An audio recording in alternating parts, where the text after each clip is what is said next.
Common and uncommon statuses. These situations come up quite often, more often than so. So let's start with some of the basics. Married couple, both earning income, both got good credit, both go on a loan together. That's a very common thing, okay? Another very common thing is married, but only one spouse works, or one spouse has bad credit. So we're only going to put one on loan, which I talked about one of the other things. So when both or one only go on a loan, but they're both going to be on a deed, everybody has to sign the mortgage, okay? But remember, only the one with the good income or the good credit is going to be on the promissory note, is going to sign that loan, okay? Separated. This is always a touchy subject. Yeah, me and my wife separated, we're going to get divorced and such. Well, if you're going to purchase a house, before you go spending all kinds of money, you need to have a good conversation with your wife, because in the states that have homestead rights and homestead laws, you have to get that lender, okay, because that your spouse, even though you're not divorced yet, okay, they're going to have rights to that property.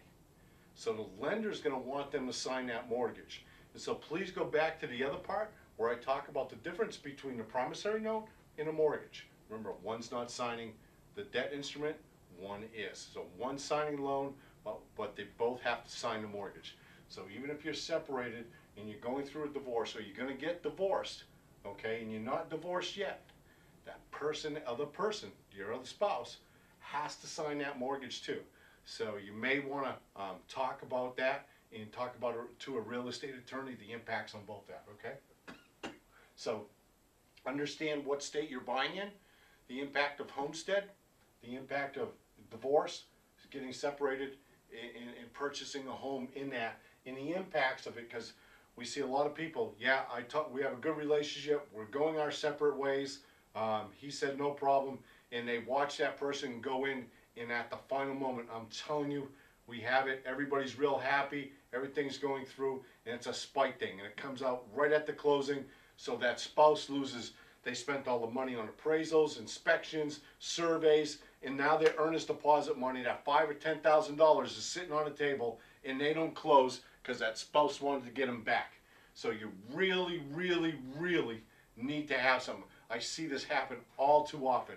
And even when we talk to people and they sound solid, they're going to go through it, because I don't want to go through all that loan process, because I only get paid if that loan closes.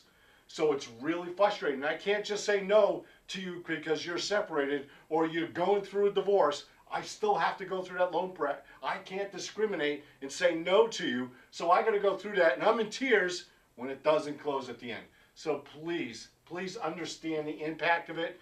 The people with the best intentions, 90% of them go flat and busted. Okay, there's a couple other little scenarios. Just living together, okay? Are you both going to be, if you're just living together, if you're both not going to be on a loan, the one who's going to be on a loan should be the only one on the deed. I know everybody wants to, oh, we have a great relationship, but I usually see a lot of problems with that. Both on the deed, both going to sign that mortgage, okay, even though only one is on the loan. So you want to watch that scenario. That is no different than in here. It usually causes some problems.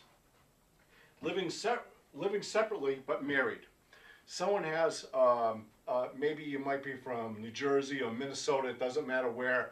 You want to move to Florida or Georgia, you want to move down south because one of the spouses has a career change. And the other one's maybe a year or two out from retiring, so they either have a home up north, they want to buy another home down here. You're going to live separately, you're going to fly back and forth every other weekend, you're going to share houses. That's common, that's okay. Understand, you're married, one person's putting that loan in their name, purchasing that house, the other person still has to sign that mortgage. You're married, both people have to sign that mortgage. That's a common thing. We do that from time to, well, it's an uncommon thing, but we do it from time to time. Those go very well. We understand people, careers, and those differences, so we want to get those. But though you want to disclose all that up front, so all the underwriting. Now, one of the things that happens on there, it's really, we need to know. So if you have someone that's up in maybe North Dakota, one spouse is there, and one spouse is going to be here in Florida, we need to do the paperwork So if you're not gonna be together at that closing table, okay, how do we line up that paperwork? The paperwork goes to North Dakota, gets signed. All that paperwork has to be dated specifically, gets overnight back to the closing table here, where the person in Florida now signs. So it's really important that that paperwork gets done properly. So a good heads up with that. We usually need that at least 7 days before. Save everybody a headache. The title company, the lenders, closing department, and all that stuff. We gotta line that up. So it's really important to help everybody. Tell everybody your situation. Be honest. It could save you thousands of dollars.